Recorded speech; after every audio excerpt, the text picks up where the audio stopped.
Hello friends, welcome to my channel. Friends, देखिए हमारे पौधों की ग्रोथ।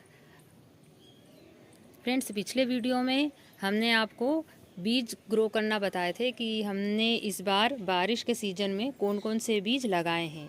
और अब आप देखिए बीज ग्रो हो चुके हैं और ये पौधे भी अब इतने बड़े हो चुके हैं और कुछ पौधों में बेल भी आना शुरू हो गई है। देखिए हमारे लौकी का पौधा है, ये हमने आपको पौधा ही रिपोर्ट करते हुए बताया था और अब इस पौधे में बेल इतनी बड़ी हो चुकी है। और साथ ही हमारे कुछ करेले के पौधे हैं और हमने सभी बॉक्स में कुछ भिंडी के बीज डाल दिए थे, तो वो बीज भी अच्छे से ग्रो हो गए हैं। और ये देखिए फ्रेंड्स, ये है भिंडी का पौधा।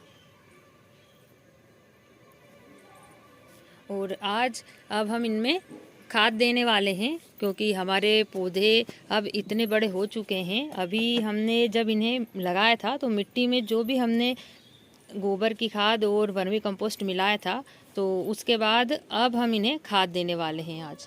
और फ्रेंड्स, इसके लिए हमने सरसों की खली का लिक्विड फर्टिलाइज़र तैयार करा है। ये हमने घर पर ही तैयार करा है। और इसके साथ ही हम वर्मी कंपोस्ट का भी लिक्विड फर्टिलाइज़र पौधों को देने वाले हैं। फ्रेंड्स, किसी भी पौधे में खाद देने से पहले, जैसे कि हमारा ये लौकी का पौधा है, अब इसमें हमें खाद देनी है, तो उसके लिए हम इसमें थोड़ी सी गुड़ाई करेंगे। हमने आसपास की मिट्टी को किसी भी लकड़ी या खुरपी की मदद से इसके आसपास की मिट्टी को थोड़ा थोड़ा खोद लेना है।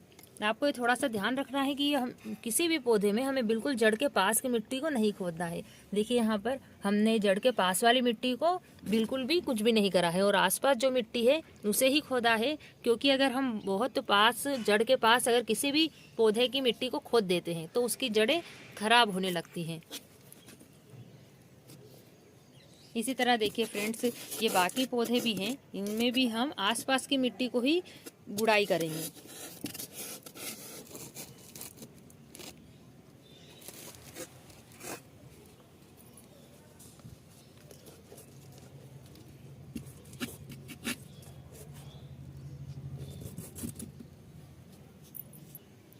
फ्रेंड्स, ये है सरसों की खली का लिक्विड फर्टिलाइज़र। इसे हमने घर पर ही तैयार करा है। जब हम इसके लिए हमने आधा किलो सरसों लिया और उसे पीस करके हमने 2 दिन इसे गलने दिया। उसके बाद ही हमारा फर्टिलाइज़र बन करके तैयार है। इसके साथ ही फ्रेंड्स, आज हम देने वाले हैं वर्मी कंपोस्ट का लिक्विड फर्टिलाइज़र। इसके लिए हमने वर्मी कंपोस्ट को, देखिए इस बाल्टी में, 1 बाल्टी पानी में इस मग से हमने 2 मग वर्मी कंपोस्ट लिया और उसे हमने इस 1 बाल्टी पानी में डाला। और उसके बाद हमने इसे सुबह से इसमें पानी में डाल करके रख दिया है। तो सुबह से गलने के बाद अब हम शाम के समय ये फर्टिलाइज़र हमारे पौधों को देने वाले हैं।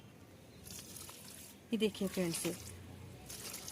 फ्रेंड्स, हमें सरसों की खली वाला फर्टिलाइज़र हमें इसे पानी में डाइल्यूट करके देना है। इसके लिए करीब हमें 10 लीटर की बाल्टी में 2 लीटर सरसों की खली जो हमने गलाई थी उसमें से लेना है और फिर मिला करके हमें सभी पौधों में देना है। जिस तरह से आप देख रहे हैं, लौकी के पौधे में हम सरसों की खली का लिक्विड फर्टिलाइज़र दे रहे थे और साथ ही देखिए वर्मी कंपोस्ट का जो फर्टिलाइज़र हमने तैयार करा है, इसे हमें ऐसे ही पौधे को देना है।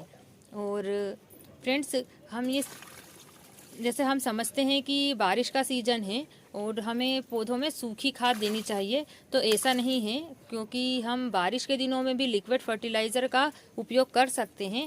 और इसके ये फ़ायदा है कि अगर हम सूखी खाद देते हैं और अगर वो पौधे में ऊपर ही है तो बारिश होगी तो वो खाद इधर उधर छटक जाएगी, आसपास चली जाएगी। और ज़्यादा बारिश होने पर, और अगर बहुत ज़्यादा बारिश होती है तो हमारा पौधा अगर ओवरफ्लो होगा तो भी वो खाद बह के निकल जाएगी। तो इसीलिए हमने लिक्विड फॉर्म में ही इस बार खाद दे रहे हैं। और आप कभी भी खाद दें तो उसमें हमें इस तरह पौधे में गुड़ाई करना बहुत ज़रूरी है, ताकि वो खाद पौधे में ऊपर नीचे मिल जाए। और लिक्विड फर्टिलाइज़र देने के बाद ये थोड़ी देर में ही पौधे की जड़ों में यानी मिट्टी में एब्जॉर्ब हो जाएगा। फ्रेंड्स, देखिए ये हमारे कुछ फूल वाले पौधे हैं, इनमें भी फ्लावरिंग हो रही है। फ्रेंड्स, देखिए ये हमारा ककड़ी का पौधा है।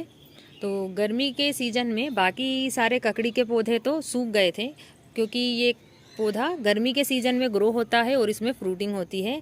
तो उस समय तो बाकी पौधे सूख गए थे तो हमने उसे उखाड़ दिया। और ये एक पौधा इसकी कंडीशन काफ़ी अच्छी थी, ये पौधा हरा था तो हमने इसे रहने दिया। और बाद हमारा पौधा पहले से अच्छी कंडीशन में है। और देखिए फ्रेंड्स, इसमें अब फ्रूटिंग भी हो रही है और फ्लावरिंग भी हो रही है।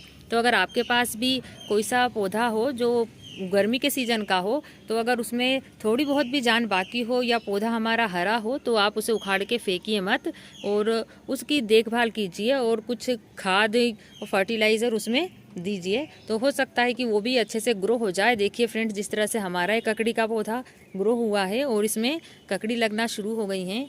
तो इस तरह से कोई सा भी पौधा हो, जैसे हमारे गिलकी का पौधा है, इसे भी पहले ही ग्रो हुआ था और गर्मी के सीज़न में इसकी कुछ बेलें सूख गई थी। उसके बाद अब देखिए फ्रेंड्स, ये पौधा हमने लगा रहने दिया और अब ये पहले से ज़्यादा हरा भरा हो गया है और इसमें देखिए अब गिलकी लगना भी शुरू हो रही हैं। और वहीं पर देखिए और भी कुछ छोटी छोटी गिलकियाँ इसमें लग रही हैं और हमारी ये बेल भी ऊपर की तरफ ग्रो हो रही है।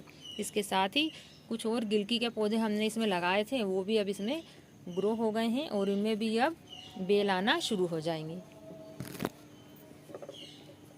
इसके साथ ही फ्रेंड्स, ये देखिए, ये हमारा मिर्ची का पौधा है जो एक ग्रो बैग में लगा हुआ है। तो हमारा पौधे की स्टेम जो है अब काफ़ी मजबूत हो गई है और इसमें अब देखिए फ्लावरिंग स्टार्ट हो गई है और इसमें बहुत ही अच्छी फ्लावरिंग हो रही है।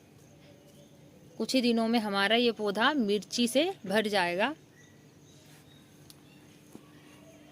और यहाँ कुछ और सीड्स हैं जो ग्रो हुए थे, हमने ये भी सब सीड एक साथ ही लगाए थे। देखिए फ्रेंड्स, ये गिलकी में बेल बढ़ना शुरू हो गई है।